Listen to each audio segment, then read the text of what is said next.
Hey guys, real quick, only 40% of our viewers are actually subscribed, so let's change that right now. Hit that subscribe button right below. San Francisco 49ers defeat the New York Giants 34-24.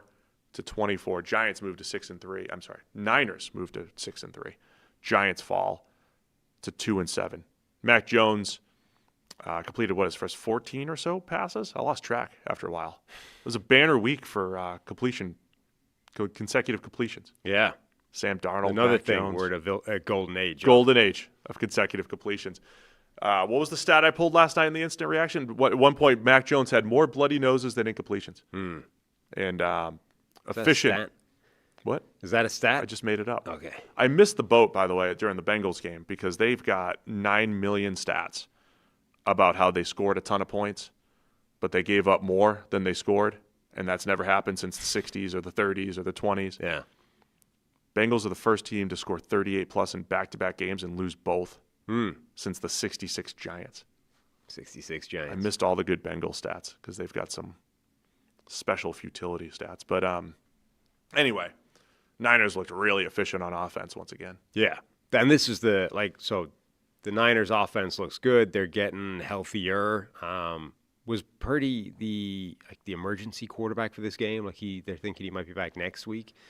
McCaffrey looked good. They're getting their offensive weapons back, and when that offense is healthy, it's still extremely talented and able to put up points. So that part looked really good for them. The flip side of that, of course, is the Giants' defense.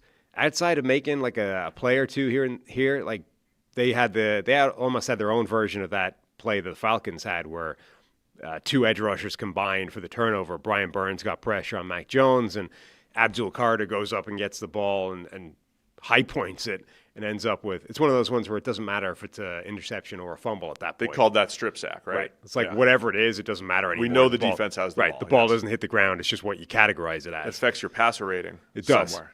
Or it might not. But anyway, they go and combine for the turnover and set them up. Even with a play like that, the defense just got gashed, start to finish almost. They really did. I mean, it was another game, too. The Giants got up early with the Theo Johnson 15-yard touchdown. Yeah. I feel like they start other games with a Theo Johnson 15-yard touchdown. I mean, it's it happened twice. San Francisco Giants, San Francisco 49ers, New York Giants. It's all confusing me. It's the Giants. Giants throwback uniforms for this game. Yeah, this was Joe Montana versus Phil Simms. Yeah. This was great. It was a great battle. But it was another Kyle Shanahan gets Christian McCaffrey wide open for a 5-yard touchdown across the formation. Juwan Jennings just dominates on a whip route for a touchdown for the Niners. Then the strip sack kind of brought them back into it. I thought the Niners' run blocking was outstanding. Brian Robinson had an 18-yard touchdown in there and just wrecks the entire second level tackling of the Giants. Giants just kept trying to come back in at Dart with a 6-yard touchdown to get within 10. But the Niners came right back with a big kickoff return and then a 39-yard catch for Christian McCaffrey on a coverage bust. So you're right, the Giants' defense, they've been confusing because they've had those games where it felt like you felt the defensive line making an impact and all of the talent that they've added. In a game like this, it just felt like they gave up way too many big plays, some non-competitive plays for the Giants' defense in this game. Yeah, and that's a concern for them. That defensive line is supposed to be a dominant force in any given game. Jackson Dart's, I think, still looking very good, and he's undermanned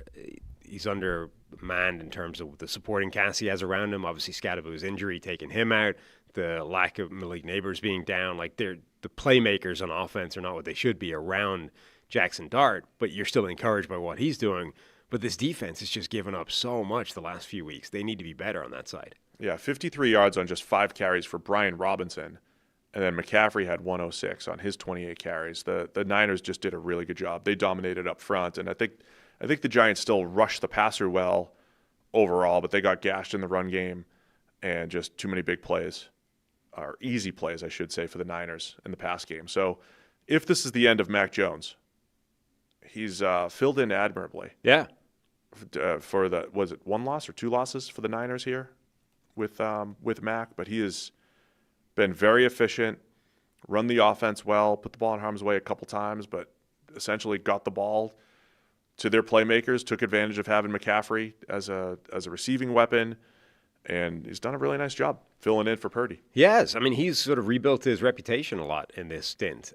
He's got a 2-year deal, I think, with the 49ers, so it's not like he can be next year's reclamation project for somebody, but he's kind of put himself in the shop window of, anyone now trying to replicate the Sam Darnold, Daniel Jones, the carousel of reclamation projects has got to at least be considering Mac Jones as a guy who's capable of doing that.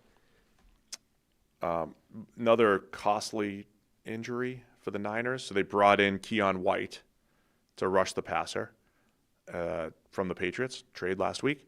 They lose first-rounder Michael Williams, though, to an injury probably for the year. So are the Niners going to try to make another move here for another pass rusher? They're already depleted and generally struggling to get pressure up front. Yeah, I mean, definitely struggling to get pressure up front. It's kind of brutal that, their injuries on defense keep taking guys out for the year.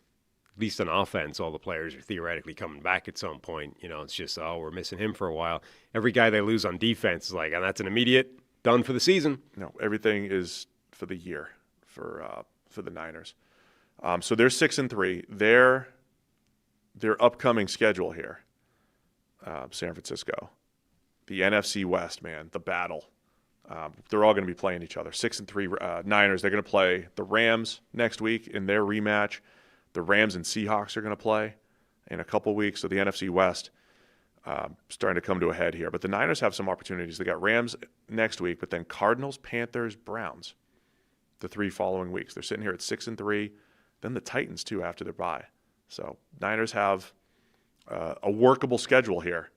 And Purdy coming back. I still think Brock Purdy's better than Mac Jones, right? I think that's a fair assessment. I think he has been, but it is, I think, but he hasn't played better than Mac necessarily this year. It's a real question about whether he will be when he comes back. That's the thing. I think Purdy has absolutely shown a higher ceiling even within this offense than Mac Jones has, but he wasn't playing better football than Mac Jones has been this season before he got hurt, albeit in extremely small sample sizes. So I think it's a real question about are they going to be downgrading, at least initially, when Purdy comes back into the lineup? Or, similar to other quarterbacks, does the time being down with this toe injury serve as some kind of reset for Brock Purdy and he comes back and just looks comfortable again and playing his best football?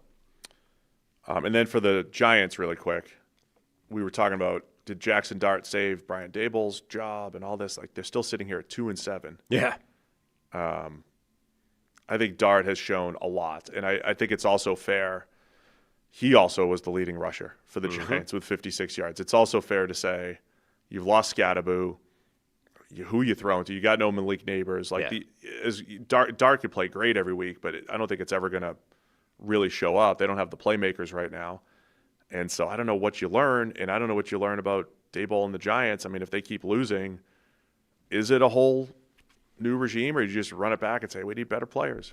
we need Neighbors back and better players. It's going to be a tough spot here for the Giants. I think if they really get blown out and underachieve, they might just have to make a change. I mean, I think the defense has got to be getting to be a concern at this point. It should be performing better than it's been. The offense, you can at least say, look, we have a rookie quarterback who's without his number one receiver, whose running back went down, and the offensive line isn't amazing to begin with. I think you can reasonably say this offense is performing as expected, and the issues are personnel rather than, coaching.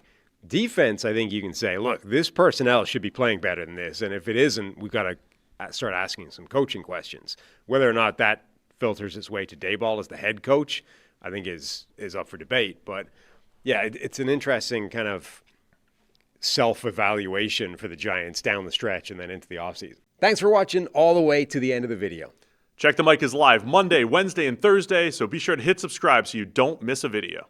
You heard the man. Subscribe.